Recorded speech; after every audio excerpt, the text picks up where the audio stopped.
Great.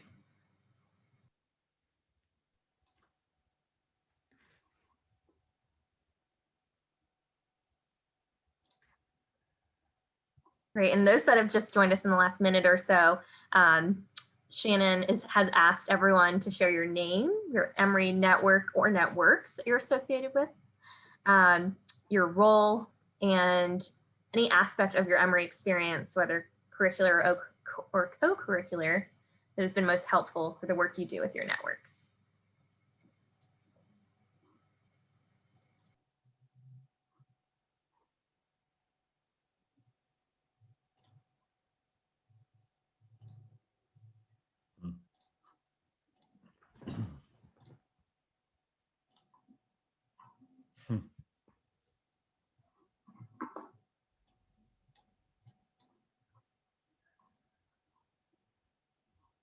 This is great. First of all, it's great to see such diversity of roles. As I mentioned in the introduction, it's panning out in reality that clearly the folks on the call tonight represent a really broad variety of roles. So this is great. It's also really interesting to see sort of what from your Emory experience is really useful to you. There are obviously aspects of that that are sort of professional development and connections.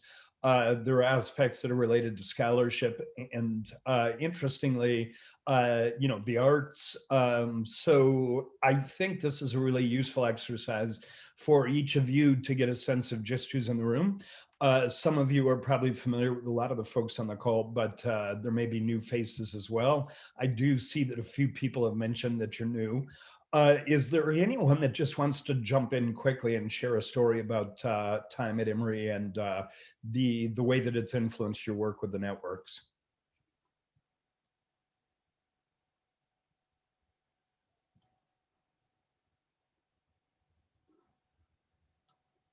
Hey, Shannon, I'll take a stab at it. Sure. Hey, everybody. Good to see you all here today. My name is Tolton. I'm one of the co-presidents for the Caucus of Emory Black Alumni. Excited about all the possibilities. And for me, I think being an MLK scholar at the college, we were part of the Emory Scholars umbrella, but MLK Scholars were students who graduated from Atlanta Public Schools. And we were, merit-based award, but the structure of that program was such that we were kind of really cultivated in service learning, and mentorship. And so it was really almost like a cohort model. So we kind of traveled in packs, if you will. We kind of supported each other, year after year. We went out and served together. We had faculty and staff mentors. So just the real, the dynamic of that process from admissions all the way through graduation and now beyond really lent itself to, this is the work we do. This is who we are now. We give back, we mentor as folks mentored us, we serve as others, showed us the way to serve. So I think it was just a really great template for, how to kind of live life and be an engaged citizen going forward. That's great. Thank you for that answer. We've been working a bit with the Woodruff Scholars Program as well. And they're really working hard to develop a similar sense of kind of being a cohort and sort of paying forward to the next group that comes in, a sense of kind of camaraderie and support.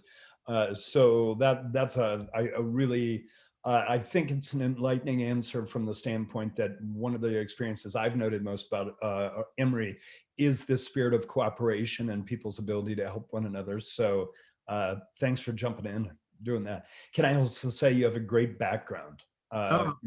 Whether real or virtual, it looks good. Absolutely. Trying to make it real, hopefully one day. Excellent. Right. Okay, great. Well, so thank you for that. And let's not lose track of the chat that's going on. I think that it's really useful to archive these things sometimes. It's really interesting for me always to see how people build on their experience as they step into volunteer roles like this. So we're going to quickly transition over to a brief overview of the Hatchery as we get started. I want to mention that I'm going to sort of gallop through these slides, and that's intentional because the key work tonight is really the facilitated part of the exercise. So I'm happy to share this deck afterwards for archival purposes or to fill in any gaps. But I did want you to get a sense of sort of the work we're doing to give a better sense both of the type of work we do for facilitating this sort of thing and where as alumni you might want to get involved. And we've already had some great alumni involvement. So I'm going to quickly share screen.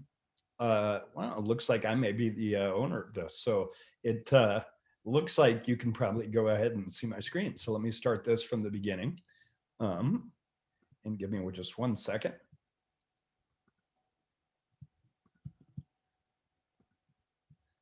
Great. All right. So hopefully you're seeing this. Can I see some nods? Cool. All right. So this is sort of the mantra of education for student success that we've been focused on.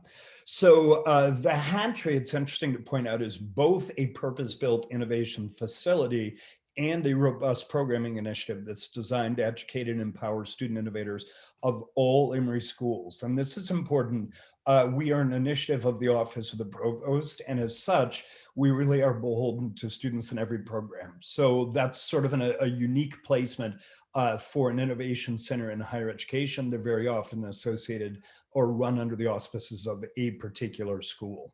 So we define innovation in a way that's really meant to fit that mission of serving people from all different programs. So we define it as harnessing a creative impulse through rigorous process to make an idea manifest for social or material good. So you can see how that could be entrepreneurship, it could be social impact innovation, it could be performance art. There are various ways that could play out. The goal ultimately is to ensure that every Emory graduate is competent in some core innovation skills and has participated in some sort of problem-based or experiential learning capstone that really empowers them to leverage those competencies in the service of a greater good. So in that sense, you can see why we would be collaborating with Woodruff Scholars or MLK Scholars or other across the university. So that obviously begs the question of what we see as some of these core innovation skills. And as I said, I will send this slide along to you so you don't have to digest this all at once. But it's not just about applying these to, say, a new venture. It's about leveraging innovation processes and skills to develop a larger and more human skill set that allows you to really define problems, define human needs, and then start to prototype solutions against those. So that's a big part of why we're here tonight, working with all of you in the alumni networks to try to define these operational issues and ways you might go about addressing them. So it's also important to say that a big part of this ends up being about resilience and innovation of the self. When you're in that moment of higher ed learning for the first time, so many students are discovering themselves through this sort of work, and they're really matching the things that matter to them to new processes to try to solve for the things that matter to them in the world. And retaining a sense of self as you do that is a very important skill. Oops. So the question, how do we engage students to do this? We've really tried to cultivate an ideal third space. We teach core processes. We work in a very highly personalized manner to coach and mentor students as they come in and help them define their why and their how they're going to go about this. And then we often work to really direct them downstream because Emory has a rich ecosystem of innovation and entrepreneurship programs, and our role is to be complementary to all of those. So this may be where my marketing and my innovation backgrounds meet, but I almost like to think of the Innovation Center as like an acquisition campaign in marketing. We're the front end of the funnel where we get people interested and involved, and then as we convert them to this world of innovation, we can pass them downstream to all these other existing touch points and hopefully drive traffic across the campus. So it's also about training and developing opportunities for these students and then delivering these opportunities for them to really practice in an experiential learning fashion. Then in terms of the value that we're seeking to drive for staff, faculty, and program areas, it's all about trying to increase awareness of and participation with all these other programs, as I mentioned, providing exposure, material resources, and working space to faculty and staff associated with such initiatives, and ideally without billing back. We'd sort of like to break that university model. Developing strong relationships with innovation, entrepreneurship, thought leaders, folks like yourselves, and then leveraging the space and resources to really create a crossroads community where people are going to find the sorts of relationships that empower this kind of work. So in terms of manifesting that vision, the physical space itself is meant to be highly configurable. It's meant to kind of curate a variety of different materials that aid every step of this mission. It has this great flex event space where we can host big events like we did the Alumni Entrepreneur Banquets in January of last year. And that's something that's open to AAE for other events as well. Then it has individual meeting space and small group workrooms. It's meant to be very open and inviting. It's got a very sort of Google feel to it. It's meant to be a very modern innovation space that really invites this kind of thinking, but is also enticing to members of the community to come in and collaborate and get a foothold on the Emory or within the Emory community. And so that sort of plays out throughout the center with light touch prototyping spaces, like the exterior of the makerspace wall is actually a giant Lego wall just to get people involved with starting to create things. The classrooms are entirely writable surfaces. So these desks actually are writable themselves, and then they raise up to be standing desks, and then they flip up again to be whiteboards. The dividing wall that goes down the center of this classroom space is itself a whiteboard. So it's really meant to fuel all this sort of work. And then there's just a lot of open collaboration space that has these sort of invitations to come in, get involved, have conversations like the swings and like these lounge areas sort of scattered throughout. And then finally, we really carefully curate all the materials that go in here to create these sorts of core skills that we're talking about. So develop a knowledge of these core innovation processes, practice things like team building and empathy and systems thinking, et cetera. Do light touch prototyping through creative expression, as well as through maker toys and things like a 3D printer. So everything in there is really curated according to those core skills that we talked about at the outset. So then in terms of the way this translates to a programmatic division, the whole real takeaway here, and this is why we're here tonight for this reason, co-design is king. So in this sense, the whole pandemic has been something of a blessing to us because we've really been able to focus on doing co-design with students throughout this period to try to refine our programming strategy. And at each step of the way, what we've done is really, we've sort of done minimal viable programming.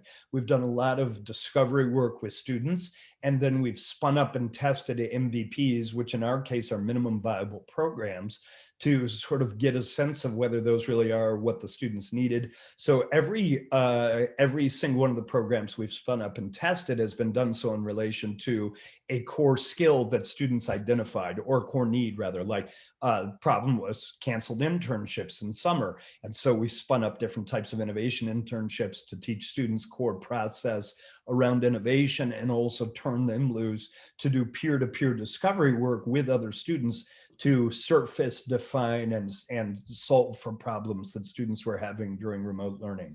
So one thing I've highlighted here in yellow is anywhere where I think there's just a really turnkey opportunity for alumni to come and plug into this, I've sort of tried to highlight that here. Likewise, in the fall, we launched a new program called Might Could, which is all about the innovation ecosystem in Atlanta and why Atlanta has really become the innovation capital of the Southeast. And we're speaking to alumni there, as well as in the program Alumni Innovator or Emory Innovators. So that's a brief sort of gallop through what we're doing. One of the things we're about to kick off that we're really excited about is a collaboration with Emory Alumni Association to create this sort of pilot module that connects students' soft professional skills building with alumni for further conversations on topics or fields of interest. So stay tuned for more on that. So that's that for now. I'm going to end the show there and stop sharing. And instead, we're going to jump into a kind of quick exercise to get us started on tonight's brainstorm. And that is going to be an exercise that we're going to call working, not working, and stuck. So this is an opportunity, hopefully it's self-explanatory, to sort of have you raise what are some of the things that are really working well for you in the alumni networks? Where are things that are not working so well? And where do are things that you just feel stuck? So the first question that we're going to answer is this question, and I'll put it in chat for us.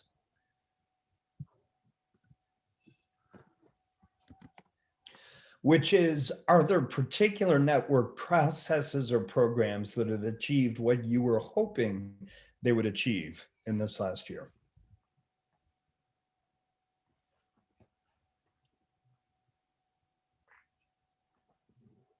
Whoops, I see that I've been emailing Cindy Kaufman. Sorry, Cindy Kaufman. Let me go ahead and actually type that question to everyone in the group. No wonder Cindy's been on it. I mean, she's been all over these answers.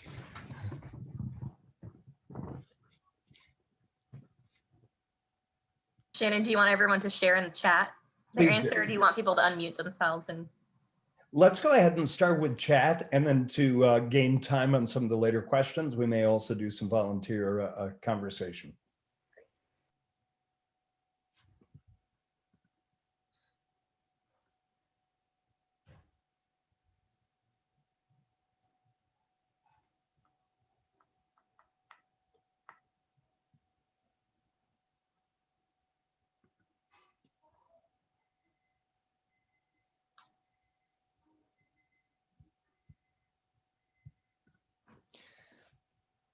And my apologies, apparently when I just sort of scooched around in my chair, I turned off my video too. So hopefully I haven't been talking to you in the dark the whole time.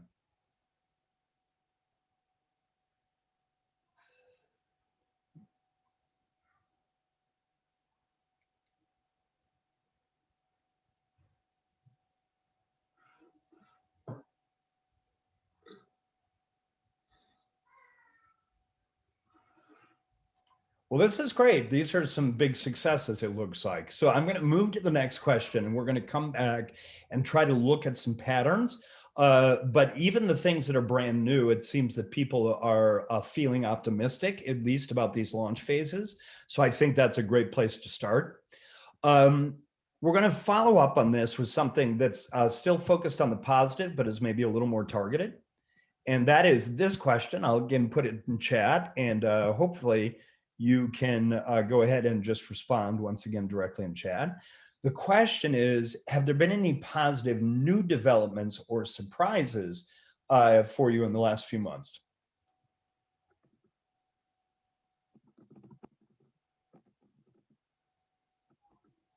And this time I sent the question to Ben Garrett. It looks, I always forget that whoever has written you last, the default is to send it straight to them. Sorry about that.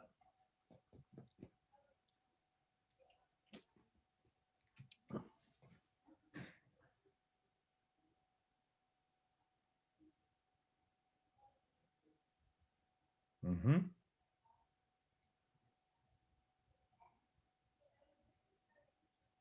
Interesting. So yeah, there have been some positives with sort of pandemic network operations, including sort of seeing people take on new roles, the sort of participation that you get from a much bigger geographic range potentially, and there are positives from that that you can take forward. Different people on different states on a board. This is great. Okay, we're going to go ahead and keep moving forward with these questions. And then we're going to go back and we're going to think a bit about the patterns. The next question is, or two questions are focused on maybe what's not working as well as you'd hope. So let's just go ahead and answer that question. So, or rather, here we go. Are there particular processes or programs that have really missed the mark, or that you feel have kept you from achieving your goals? I'm going to go ahead and throw that in chat, and this time to everyone.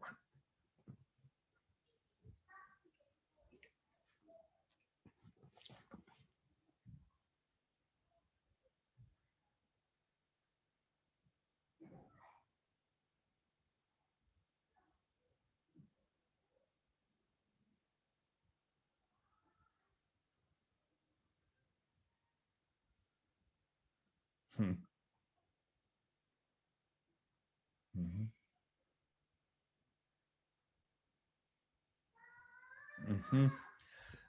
So technology is a double-edged sword, right? We've seen that it can kind of expand your geographic range, but it can limit your modes of engagement and your communications.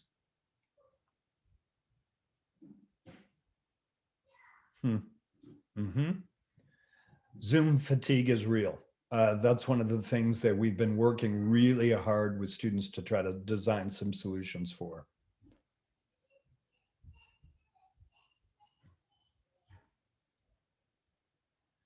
Interesting. So there are some concerns around the cadence of communications as well as the means, maybe not doing quite what you'd hoped. Okay, now here's the second of the kind of questions about what's not working. So are there any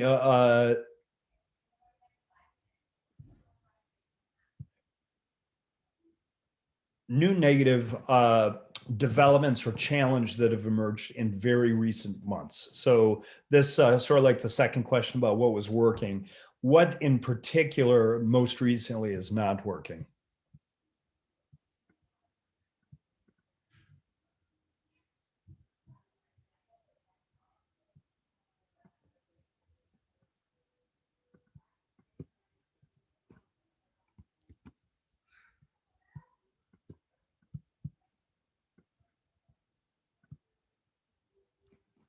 Hmm.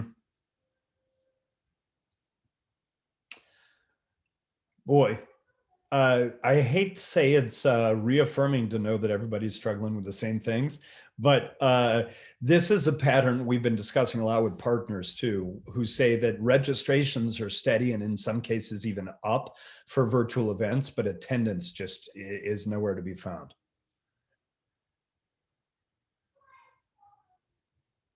Mm-hmm.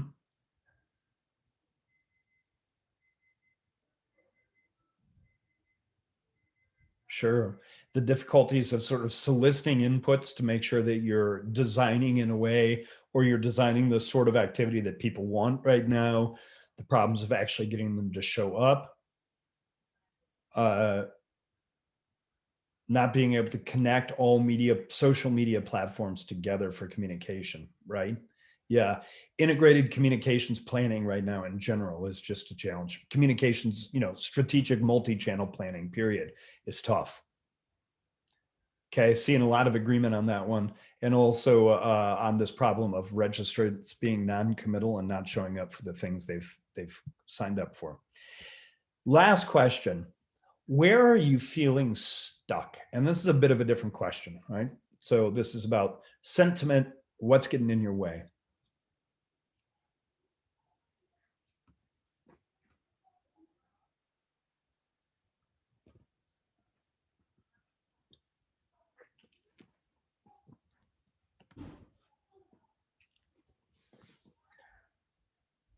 So yeah, where are you feeling stuck?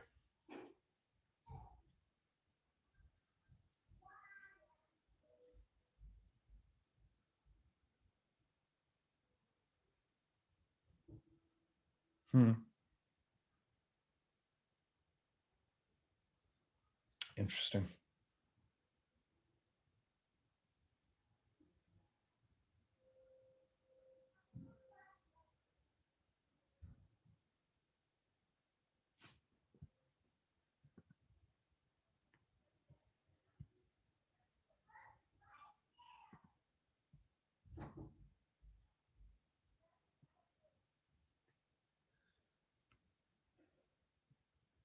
Huh. Okay, rather than me sort of summarizing takes on this, I want at this point to challenge everyone to go back and think about, are there positive trends that keep showing up, trends or topics? So start scrolling up and let's see where we find shared visions of the positive.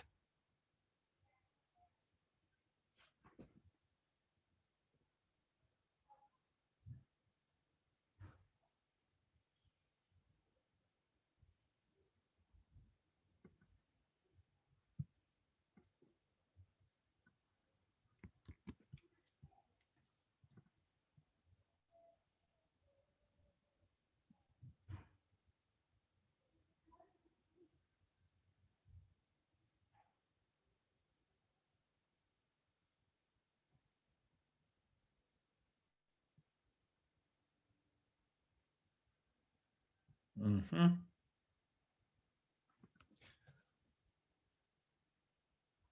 It's interesting. Okay. So yeah, lots of positives, right? And what's really interesting about this to me is I think we're starting to see that sometimes the positives and the big positives and the big negatives are flip sides of similar uh, either solutions or similar challenges, right? Great. Now, I'm going to skip the negatives per se because I think that as we've just talked about, we've seen a lot of correspondence between the positive and the negative, then just being a flip side of the positive, right?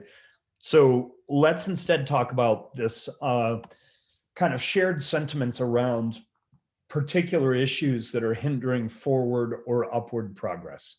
What do you think? Is there a shared sense? Are you seeing some commonalities in what's hindering progress, or what's feeling important and like something you need to overcome in your stuckness?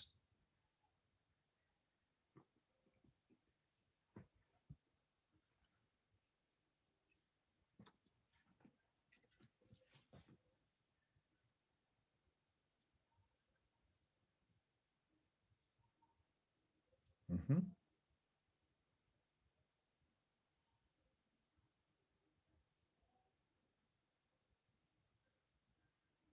Mm-hmm.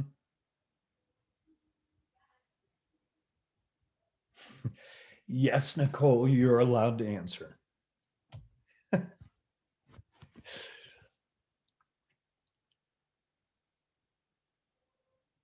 And you're not alone. Okay, interesting. Oh, okay. Not recording information for privacy reasons, et cetera. So there are challenges associated with the technology that are not just technical challenges or not just communications challenges, but the challenges that come with passing and transfer of information that are not the same challenges in person. That's a interesting point too. Variety of networks is subdividing a potential pool. Okay, excellent. So thank you for taking the time to do this so thoughtfully. There's a lot here. And I'm going to, as you go through a series of exercises with Ben, I'm going to work to archive this stuff for you and give you the record back. What I will say is the good news is that you're not alone in this, that there are similar issues we're seeing. We're seeing a lot of good hard work by people who care about the university, its programs, its students, and its alumni. We're also seeing that that good hard work is sometimes leading to an abundance of supply at a moment that there's a decline in demand. And that can create certain types of problems. It's especially true in the case then of the communications challenges that come with trying to recruit new members. And new member recruitment is another important one.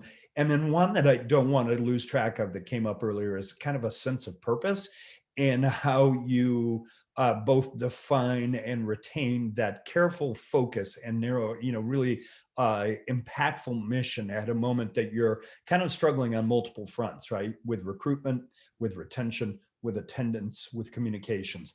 But throughout this all, we shouldn't lose sight of the upsides that you've noted, like bigger, geographically larger audiences that you're reaching, more collaborative opportunities with people that are further afield.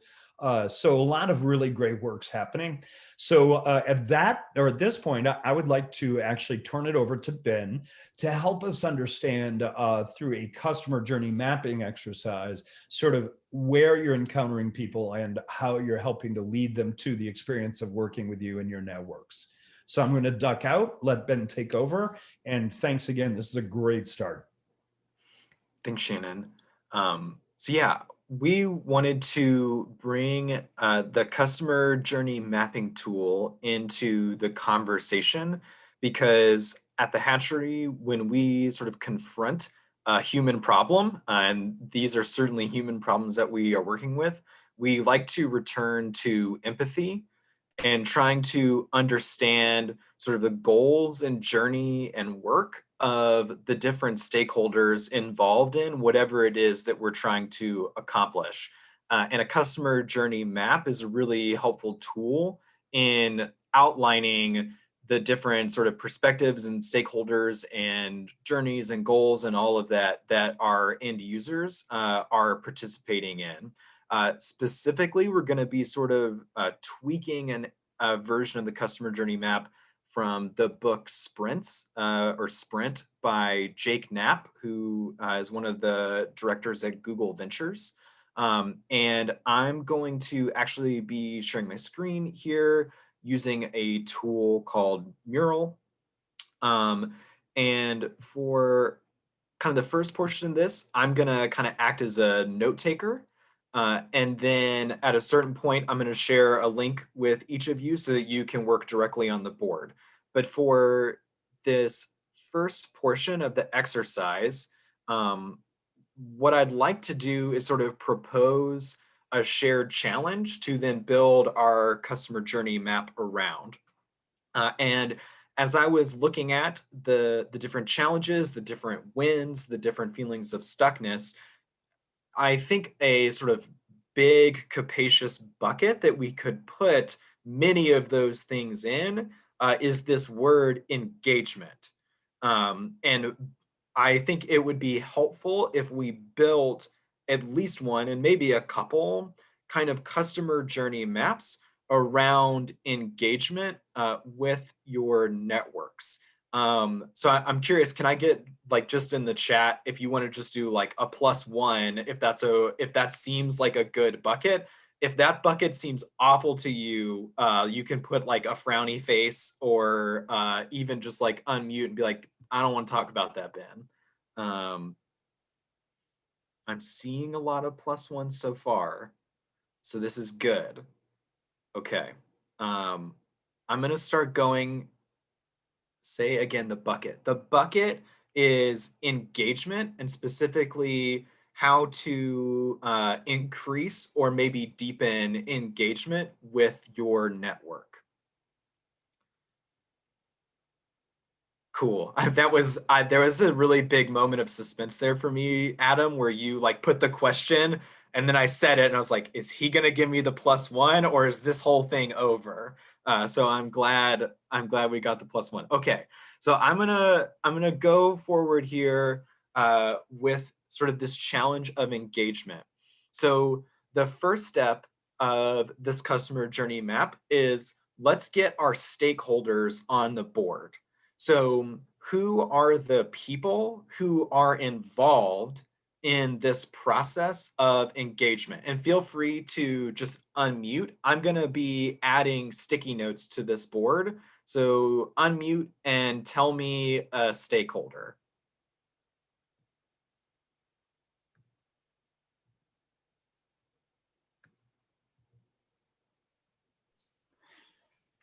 Well, in my case, it's Emory Program Management. Mm-hmm. And by that, I mean like in Nicole's office and those folks. That's what I mean, right? Mm-hmm. So the staff of Emory. For sure. Volunteers and prospective volunteers. And I might break those into 2 different kinds of stakeholders. 2 for 1. There you go. I have a network advisor Mm-hmm. and a alumni board advisor. And because I don't know all of the vocabulary, what is the difference between those 2 things? The alumni board advisor was assigned to me as the president of the network, and then the network advisor is a active participant of another network who comes on board for the launch phase of this one and helps advise on tactical moves and adds momentum to the conversations from experience. Mm-hmm. Mm-hmm. Thank you. Others? board members. I don't know if they're included there, but they're different than volunteers. Mm-hmm. How about the targets of our engagement? Or is that somewhere later? No, tell me about the targets of our engagement. Well, yeah, whoever we're trying to reach, right? So that could be veterans, it could be over 40, it could be creative people, whoever our target audience is. Mm-hmm. I'd like Yeah. to offer something Sorry, Amy. bigger. This is more macro theme, but finding people with shared purpose, a shared mission. Hmm. So it's a big sticky note. And I also would Make like it to pink.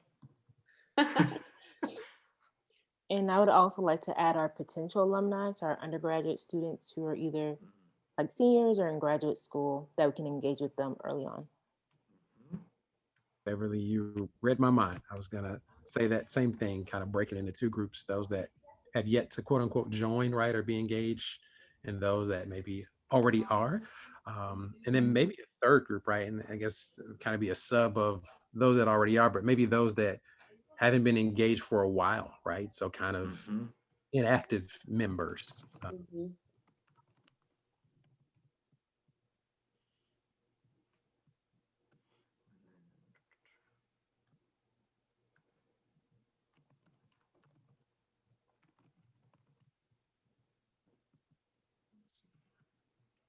Any others we want to get up here?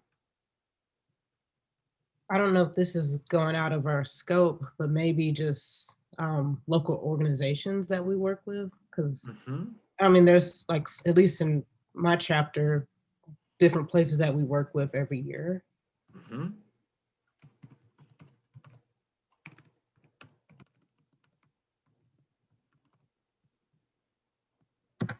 See, maybe some are coming in the chat. I don't want to neglect those. I'll add one as Okay, well. cool. Maybe Emory's faculty and staff that aren't necessarily like the Alumni Association staff, but you know, there are a lot of faculty and staff members that have an interest in the programs our networks do. Mm-hmm. Mm-hmm. Yes, that one's a good one. Absolutely, especially the ones who are Emory alumni themselves. We've had book club events where we've had the professors or the staff come and speak at book club, so we get like a double whammy, which is really great. They're excited, we're excited, and we're all engaged. Sure. Now, this may be included under the alumni board advisor, but we were assigned a mentor for our group. He's been really great. An older Interesting. alumni who's had experience with boards before and alumni. Uh-huh. Sorry, I'm back on the mic again. And that's another good one. That's another good point as well. Steve, can you talk about more later or now how you utilize your mentor? Sure, I'd be glad to. Mm-hmm. Yeah, go for it. Thank you. Now, Yeah, for sure. well, he was a elderly member of the medical alumni board. And he works with me mostly to kind of help us direct the direction of our group, what's next. And he's come on a call us a couple times to explain how he works with his board, how his board is set up. And he works, he's just like an advisor. He's someone who's been around the block a lot. He understands working with alumni. He understands working with board of directors, and he's been very helpful just to help our organizational trajectory, I guess you would say. Does that explain it? It's ongoing. It's going to keep going too. So. Yes, it's great. Thank you. Yeah. Last call for stakeholders.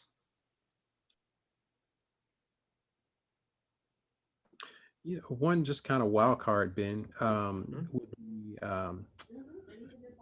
family members of our kind of target groups, right? And I about, for example, they're often a forgotten group, but for example, when we do homecoming programming for SEBA, one of the questions that's come up a lot in recent years is, you know, if we have people coming in town visiting, oftentimes they'll bring their family with them. If they're smaller kids or things like that, are we actively thinking about activities that they can bring the rest of their family to versus, you know, just them as an individual? Mm-hmm. No, I like that. I think both when you first said it, my mind jumped to we wouldn't want to create things that were sort of like burdensome on partners or children, but I like you have a much more like positive spin of how do we make things that are really enjoyable for all of the family members. So I really appreciate that. Sure. So I think this is a great list of stakeholders. And so the next stage of kind of building out this customer journey map is we actually want to kind of identify the different destinations that we want our stakeholders to get to. And specifically, we think about these destinations as certain behaviors or outcomes. And so basically, what are the things that you would like for these different stakeholders to do? And we've got a lot of stakeholders here. And so I would encourage you think of some outcomes, but you don't need to include every stakeholder in each outcome that you come up with, because some outcomes will work for certain subsets of these stakeholders, but not for all of them. But think about your own work. Think about the outcomes that you would like to see. And let's put some of those on the board as well. So yeah, what are some outcomes of engagement that you want to see some of these stakeholders experience? I'd say for me, like just if they return to another event, it always makes me happy because it shows like, okay, well, they enjoyed a past event. For sure. Word of mouth, referring them to, referring the group to other target audience. Yep. Referrals. For sure. I think a reconnection to Emory. I get a lot of people that it's been 10, 15, 20 years since they've been to any kind of event. And I would say, giving, right? So certainly, the institution as a whole, looks for giving, but even in particular for us, alumni have the opportunity to give directly to SEBA, and we have a scholarship that goes towards students. And so, kind of increased giving and awareness for that particular award and opportunity.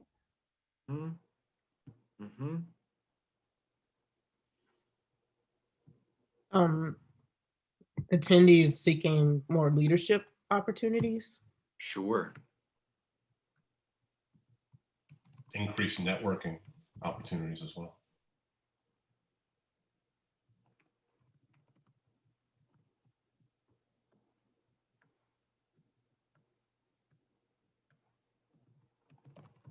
Positive impact in the community through things like Emory Cares.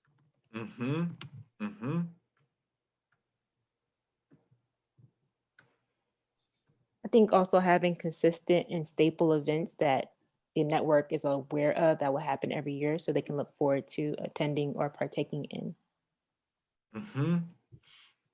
So what I hear in that one, and I want to keep with the customer journey map, it's super important to describe sort of like the outcome from the perspective of the user. And so consistent events is something that matters to us a lot, and we want to consistently deliver events.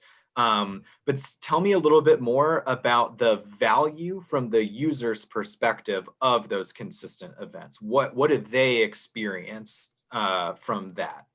Yeah, absolutely. So if there is an event, I'm just going to give a scenario off the top of my head. For instance, there's an event that was supposed to happen in 2020 called Shark Tank event. Our alumni are aware that it's happened for the past 3 months. So with that, they can expect that I may see the same people, I can network, and then I can also meet new people. So I'm familiar what's going to happen in the terms of location, what I'm going to get out of it, and then what I can bring forth. So you're not going into a new event that's great, like an art event, and you're not being caught off guard. Whereas this consistent annual event, you know what's going on, you know what to expect, you know how to come get ready. And then you're like, oh, I know I'm going to see this familiar face. So that's what I think a level of, that's probably what the user may benefit from. For sure. Thank you. Just to build on that, I wonder if what we're talking about is tradition. So having this regular time per year that you go Mhm. through this ritual of reconnecting and feeling like a college student again. Exactly. That's, you said it perfectly. Thank you, Amy. So Yeah. can I can speak to that actually, because I'm part of a group which has been around for a really long time, and we actually do have a couple of events that have been happening annually for quite some time, and they are kind of like our flagship events. Like, we can expect people to come to them and they know what they're like. So we've kind of, in adapting to COVID times, we've used one of the events as kind of a base. We've had varying amounts of success, but I can say from experience that having annual events is really good. So I think, from my experience, that's a good goal to aim for. Now, they're brought up something I'd like to comment on. I think that's a great idea because I think one, I guess, problem Emory has is that there's no football team. I mean, there's nothing to really kind of gather around. I mean, most other universities, even in any time you can walk into a bar that specializes in that, at that college football team. But we don't have anything like that to kind of cohesive. So I think almost a year event sounds like a great idea. I never thought about that before.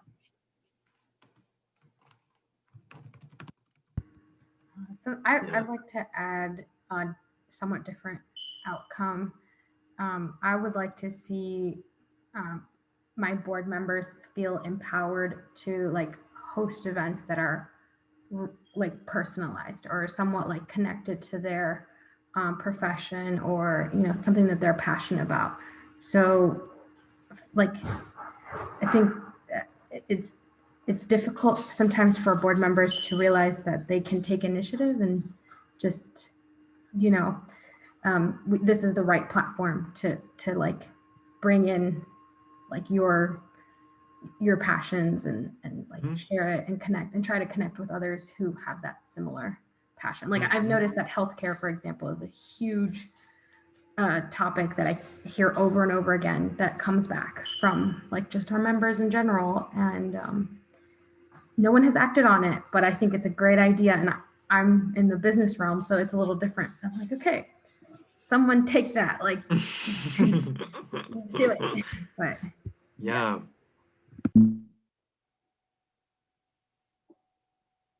Ben, something Diana said just triggered a thought.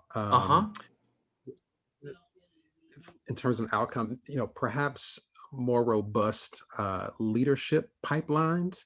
And what I mean by that is, oftentimes in our groups have to, I wouldn't say struggle, right? But we have to put forth some extra effort to find people to kind of succeed us in different roles, right? Whether that's our exec board or committees.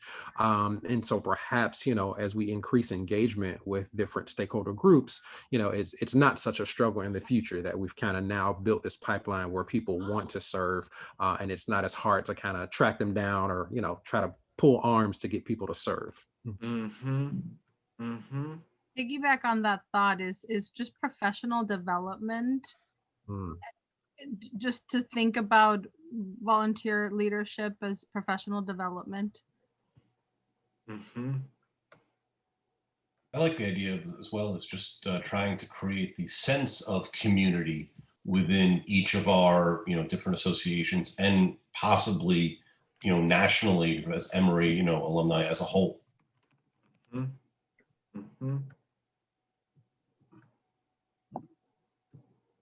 then to go with what everyone else is saying, the idea that people are comfortable to approach the president, asking for a new job or a referral or a connection or whatever it might be, and using all the advantages that we can have and afford to, for each of the members and for everyone. For sure. One thing two things. First thing, I started moving these around and I'm putting them in what seemed to me to be groups. And so up here at the top, I sort of group things that feel to me like they're around sort of recruiting kind of volunteers, but also ultimately leaders and collaborators with your networks. And so it's a recruitment that sort of aims at bringing people on board and helping them to feel like they're part of the team. And then this next group, I think I sort of grouped a lot of these around really successful events or experiences that people find valuable, enjoyable, such that they want to come to the next one and they want to bring their friends.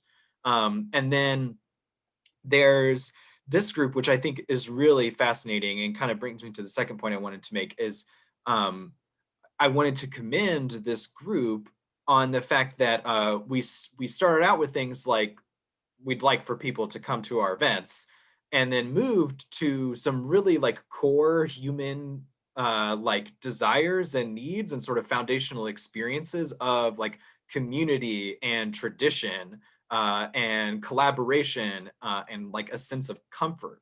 And I think when you, no matter what you're doing, even if it is something that feels very tactical, like like an email, like mail merge, finding a way to connect that to a genuine sort of human concern or a part of what it means to be human and what humans are looking for out of their experience is going to take whatever you're doing to the next level, because it's actually going to meet people in something that they're trying to do that's really core to who they are. And so I think I kind of put these two together because they felt like they were expressing that human core stuff. I see Zoom is telling me that Alex is raising her hand. Yes. Alex. Ben, can I ask you to make your screen a little bit bigger?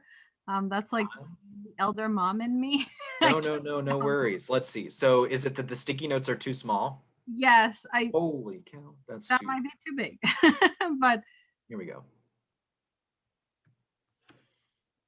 You could have summarized these and send them out to us later, Ben.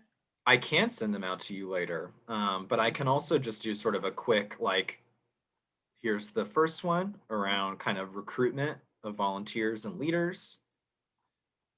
And then here is kind of our events and experiences bucket.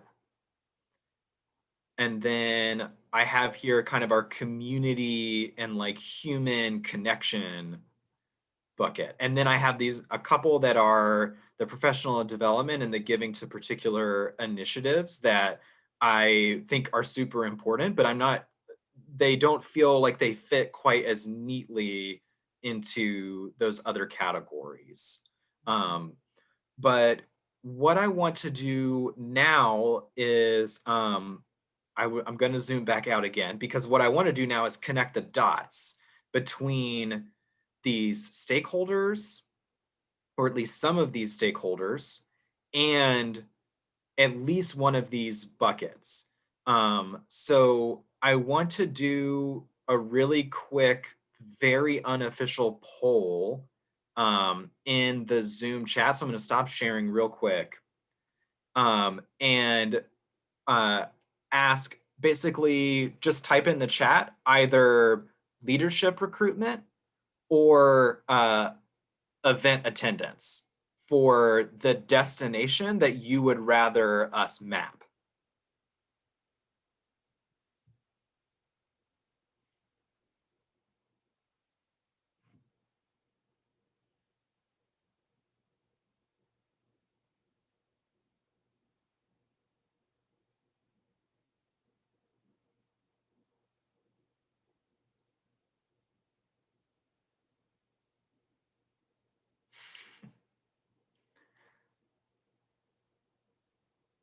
Okay, I think event attendance is winning. Although, Amy, I appreciate your point for sure that it starts with leadership. And fortunately, we have leaders in the room and we can start with us. So I think that's great.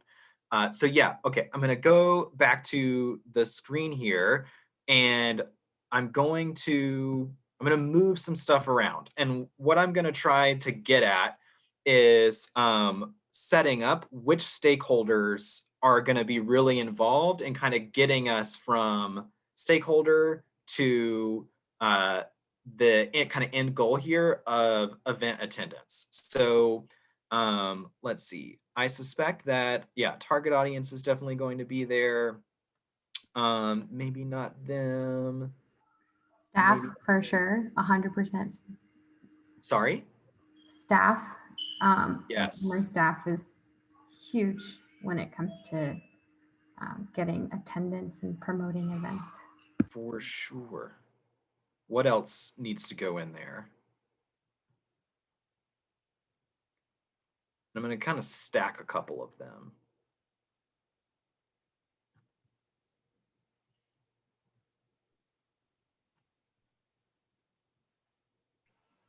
I don't see it, but communications or promotion. Yes. So we're going to need, for sure, we're going to need somebody who is in charge of communications. Is that what you meant? Yes. However, Okay. it may come. Yeah. No, I think that's one thing that's going to be really important kind of in our next move. I'm going to be sliding things just kind of out of the way for now. So the next part of this journey map, what we really want to get at is what are the steps that each of these stakeholders take to get to this end result of attending an event. So for instance, let's imagine the first step is board members are coming up with an idea for an event. And so that would be a sticky note here. And then presumably someone is put in charge of marketing that event in some form or fashion. And then we would, at that point, kind of move down here, and presumably someone in our target audience would receive that communication. And then what's the next step for them? And so I think at this point, what I'm going to do is I'm actually going to turn this board over to y'all. I'm going to stop sharing. And I am going to invite total and complete chaos, because what I want you to do is to put stickies kind of as best you can in a line of steps from the stakeholder, and then each action that that stakeholder takes between having an idea and then the day of the event. And so each step along the way for each stakeholder, and it's going to get really messy, but we'll sort it all out shortly. So go ahead, you can open up the link in the chat to Mural. If that gives you any trouble, let me know. And I would say focus on just one stakeholder, because everyone is going to be working on this. So pick one stakeholder and just map their whole journey to an event. And let's take 5 minutes to map each of those steps. Does anybody have any questions about this part of the activity?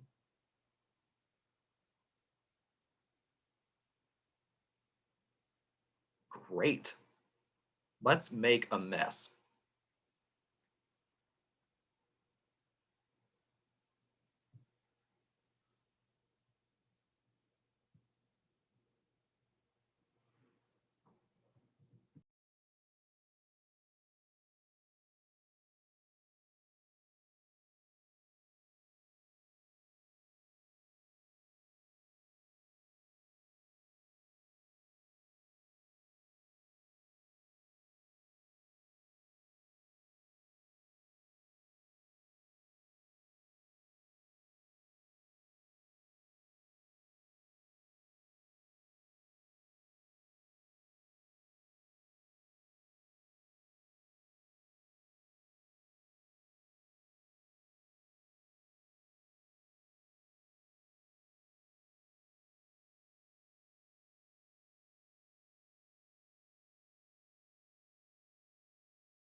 Tolton, did you get your question answered? I did. Thank you so much. Great. Yes.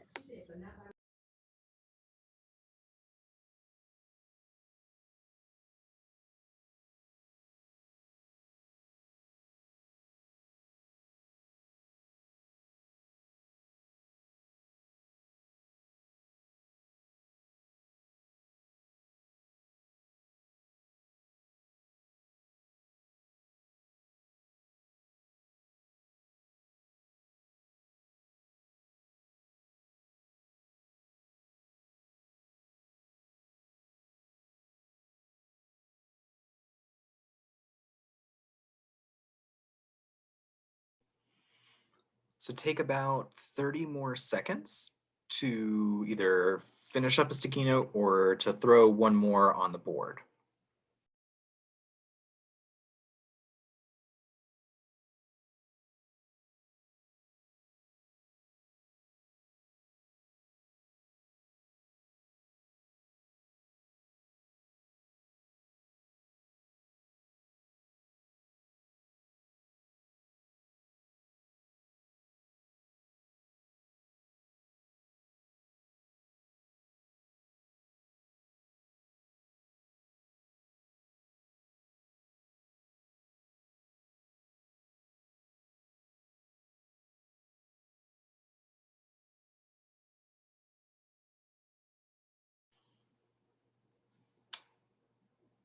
Awesome.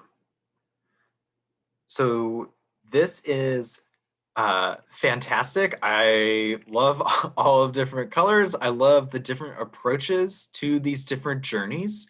And I think I am learning a lot about all of the different ways that engagement is working in different attempts that are being made. I hope it's clarifying for you as well. For the next step of the exercise, what I would like for you to do is to take an orange, let's see, I'm trying to see what hasn't been used, an orange square sticky note, and put an orange square sticky note at places on this journey where there's some kind of breakdown. So a point in the journey where there's an efficiency being lost, or an optimal result at that step is not occurring. Just any place where there is a gap or a friction or a breakdown, put an orange sticky note, and you can even do a little description if you would like at that spot. And we're gonna take maybe another 4 minutes to identify these points of friction or points of breakdown.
So take a few more seconds here to wrap up the last note that you wanted to make. And while folks are wrapping up, I wanted to give people an opportunity if there were any points of friction that you either put on the board that you feel really strongly about, or as you're looking at the board that really resonated with you. And feel free to unmute and share any that really stick out to you or that you put on the board that you feel really strongly about.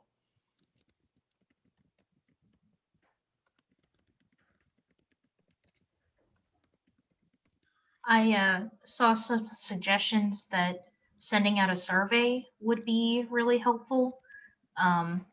And I hate to be a bummer, but we actually have tried and we developed like I mean, I thought it was a pretty decent survey, but I mean, we just keep getting hit with the problem of we can't connect to people. So we have this survey and we send it out, but we don't know who it reaches or like if the email is current or anything. So we really have trouble distributing the survey, even if the survey is easy to take, easy to make, what have you. So I'll just give a quick connecting with people. I've been our Charlotte chapter president for, I think, going on almost 5 years. LinkedIn has been far and away the best way to find people who are actually in, and this is from a geographical perspective. Some people are talking about like a veteran or the Black Caucus. That's obviously harder, but from a geographical perspective, it's the easiest way to find people.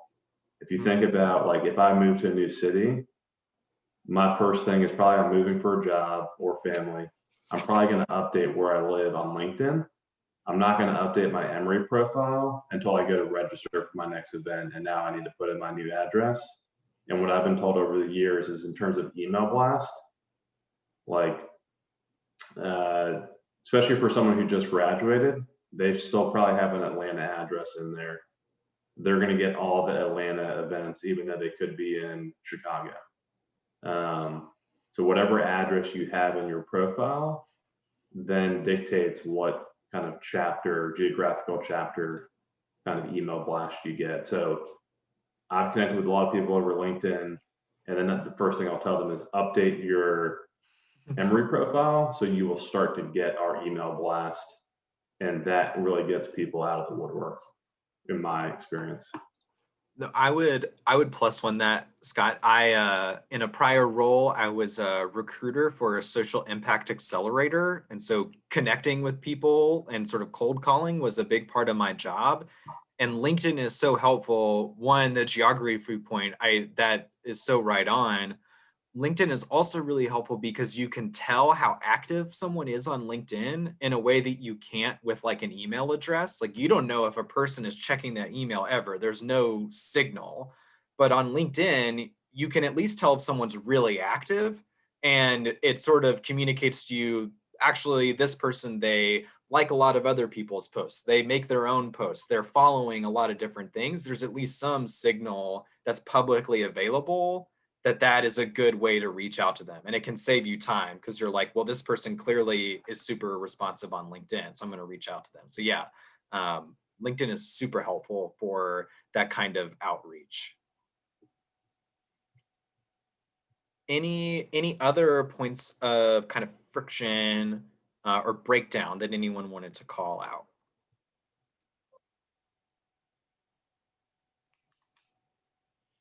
Great.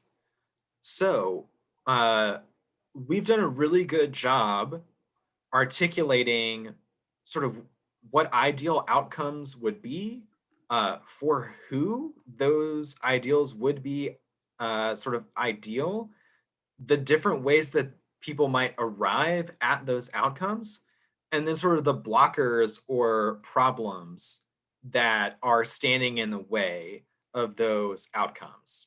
And so one way to talk about that is that we've done some really, really good customer and problem discovery work.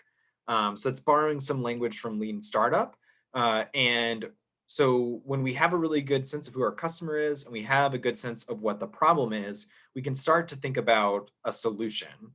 And at the Hatchery, we always think about solutions as a hypothesis that we need to find some way to test.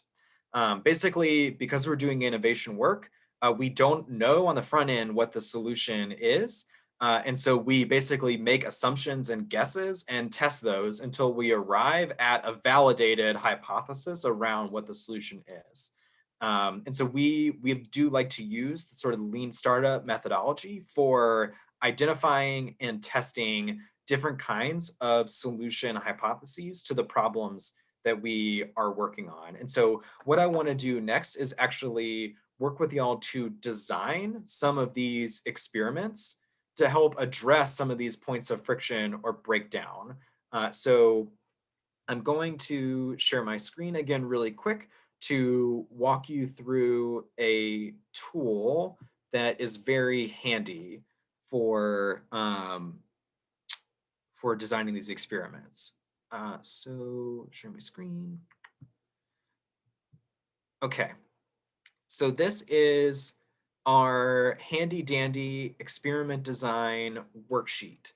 And so this sort of gives you the key components of a lean startup style experiment. So I'm going to do a really quick example one, and then again, sort of turn you loose on designing your own experiments for your own particular network. So maybe I want to focus on people who are not engaged. And maybe I really want to focus on people who were engaged at one point, but for whatever reason have kind of dropped off the map. And so for that, I would call that I'm testing a hypothesis or an assumption about my customer. And let's say I have a hypothesis that people drop off the map of alumni events when they have their first kid. I don't know, just making that up. How will I test this? So Katya, your point about surveys is well taken. They can be incredibly helpful, and they can also really give you very limited ROI when you build a really amazing survey. So maybe one thing to do is to look for a proxy for your target audience that you actually do have access to. So one proxy for people who kind of have dropped off the map are your most recent returners, because basically they had dropped off at one point and now are back. And so you could conduct 10 interviews with recent returners about why they dropped off the map and what were the factors leading to their return. And again, we're trying to validate a particular hypothesis. And so I'm looking for some kind of metric, measurable outcome that will tell me that my hypothesis is either valid or invalid. And so I would say this hypothesis is valid if I want to say like 75% of recent returners cite first child as reason for becoming less active. I'm going to conduct those 10 interviews in 30 days. And then at the end of 30 days, I'll have those 10 interviews. And then I can either say that result is validated or invalidated. If it's validated, then I can start to think about, okay, well, what would be a value proposition or a solution for alumni who have had their first child? Are there things that I can do to engage them with the knowledge in mind that the main obstacle for them is that relatively recent addition to their family? And so that's kind of how you can move from a hypothesis that's trying to make sure you understand a problem to testing a hypothesis that is aimed at a particular solution. So are there any questions about kind of the experiment design process?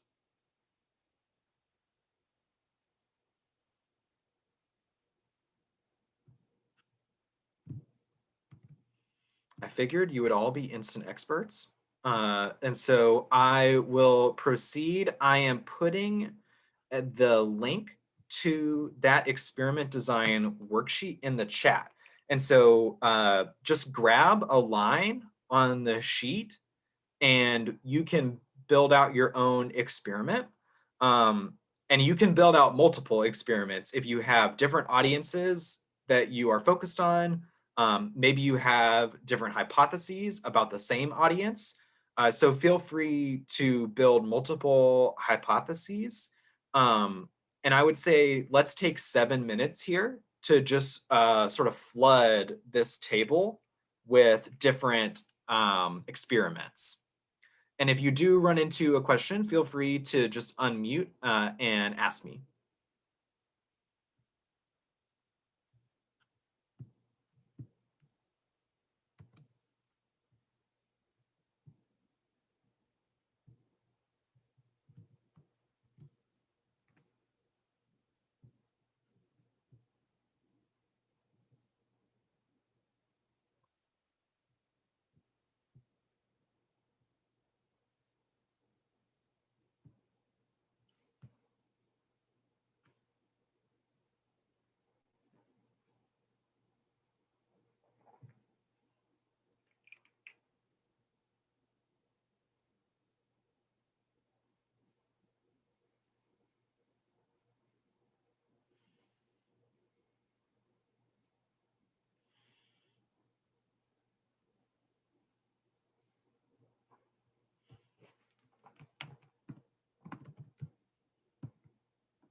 I'm seeing some experiments that are just getting started, which is exciting. So I would say let's take another 3 minutes to keep working on those experiments. If you have your experiment all written out, I would encourage you to read over the other experiments because I suspect that at least one or two of them would be relevant for your network as well. And I added over to the right an upvote column. And so for any you see that you like, you think would work for you, or you think are just interesting, go ahead and add a plus sign on the same row to the upvote column. But let's go, yeah, another 3 minutes to build out some more experiments.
Okay.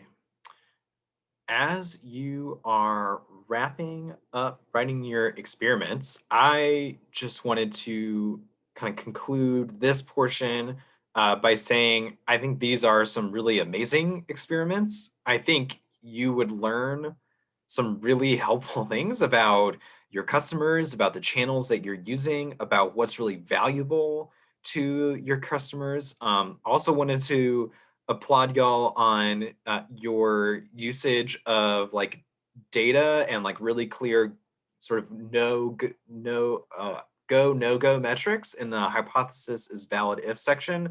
A lot of people, that's kind of the hardest part to figure out is what metric would matter and what percentage would matter and things like that. But y'all just crushed it and came up with, I think, really helpful metrics that would give you really clear answers on the hypothesis that you're trying to validate. So that activity concludes my portion. And so I want to thank you for letting me sort of facilitate this activity. I learned a lot about y'all's roles and about the great work that you are doing. And it was really cool to see the different experiments that y'all are coming up with. I probably will bother Nicole in like a couple months to see how these experiments went, because I would like to learn what y'all learned from them. So I really appreciate you letting me be a part of this process, getting to meet all of y'all. And I'm actually going to give the microphone back to Shannon. Cool. So yeah, I would definitely second Ben's thinking on this. From my standpoint, it's interesting because I was deeply sort of in this world of alumni engagement for a year or more. And then came back and had the pleasure now of working at Emory doing the innovation and facilitation work more like this. What's interesting to me is to see that the challenges are relatively universal. There are challenges around recruitment, engagement, communications, and channel strategy. What's really interesting in the way you designed the tests here is I'm really not seeing a lot around value proposition or success, which was one of the drop-down menus. And I think that's a really positive sign because it shows that you feel there's a clear value in the network events, and that it's less a question of sort of defining the value than of getting people there to experience it firsthand. And I think that's a real positive. Cornell was going through a real period of reassessing the value proposition of a lot of things that, tradition has a way of sort of building up like sedimentary rock. And sometimes you kind of have to blast down to the foundations and shake things up to figure out really what you want to build on. And I'm seeing a lot of people really convinced of the value propositions of what you do, which is fantastic. So I would encourage you to, if I can give one word of advice, to try to find other sort of collaborative shared tools and processes for doing your committee work in this fashion so that you have a sort of tangible output of your work when you do this kind of planning work together. I think that it's too easy sometimes to just have conversations and have somebody who's sort of dedicated to taking notes, and you can lose the rich texture of the interaction around something like this. So I would say use these sort of ideation and idea sharing platforms like Mural. Look into like shared calendars like Airtable or others, so that it's easier to kind of plan and convey your events. Those tools will take lots of different formats for inputs, and they output to lots of different channels. So that kind of thing can be really useful. And at a minimum, just, like use Google Shared Docs so that you're all aware of any updates and changes to key documentation, because otherwise you can really lose time around just like simple alignment on tactical execution, or version control for strategic or communications documents can be a nightmare. So those would be some of the key takeaways. But you all did, I think, really fantastic work of defining challenges in a way that was narrow enough that they can be addressed, which again is a testament both to the keen observation of this group, everyone in these roles. Has been pointed out with your ability to really identify a testable, solution. But I also think it's a testament to a group that feels fundamentally that you understand the value of the work you're doing, and it's sort of just a matter of making that work as efficient as you can. So this was fun. It was fun to see.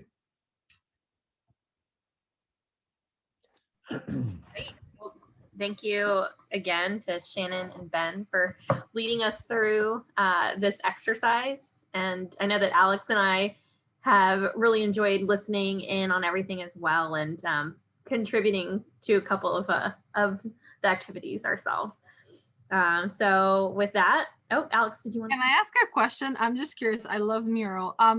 Does the Hatchery have any I don't know if maybe guides or PDFs or anything that is like a how to use some of these tools. Because I just signed up for Mural because I loved it, Ben. Thank you for walking us through it. I love trying new tools. I use Airtable for my networks. We have a dashboard for each one in Florida. So I love being able to test those creative tools. But if you have any resources that I could like follow up on and check and see how to best use it, that would be helpful. I'm part of a staff, so Nicole knows where to find me. So, it's interesting. I don't think we've created a lot of documentation on the use of these tools, but we have created a sort of run of show documents where we've facilitated events, and you would see in context how we were sort of using the tool in relation to a series of prompts. So one thing we could potentially do is share some of our kind of run of show documents to show how we had built a facilitation. That would be sort of a behind the scenes to give you a sense of how you could really use them for your organizational work. Thank you. Yeah. Great. Steve, did you have a thought? Yeah, just well, I know that we did a lot tonight, and there were a lot of little boxes sometimes that kind of got lost. So I want to kind of send some takeaways, kind of some distill what we presented, and just kind of give us some summary so we can refer to that. That'd be great. Yeah. Sure. I'll share out the recording of this, and yeah, Ben, if you can send me, I don't know, in Mural, can you export the Yeah. So what I can do is I can I'll move the board a little bit around, but I can download the board as a PDF. I can also download the experiments, and then yeah, I'd be happy to put together just a quick little high level takeaways kind of bullet points, and I can send those over to you, Nicole, to get out to everybody else. Great. And Nicole, I just sent you the chat for the initial series of working, not working, stuck. And also the deck in case it's of interest and people want to read that a little more carefully. Perfect. Thank you. All right. Well, fantastic. Well, thank you again. Thanks to those who stuck on the call. I know the funny thing is we mentioned how when people have their first kid, a lot of times they check out of our activities. Obviously, we know that that's the case even with our volunteers, and we, are grateful for you all for even, participating tonight with, we know all of you have your own lives, and volunteering is just part of that. So great. Well, thank you all, and have a good evening. It's good to see a lot of your faces, and it's been a long time since seen you in person. So great to see you all. Thank you, Nicole, for putting this together. Bye, everyone. Thanks. Bye. Thanks.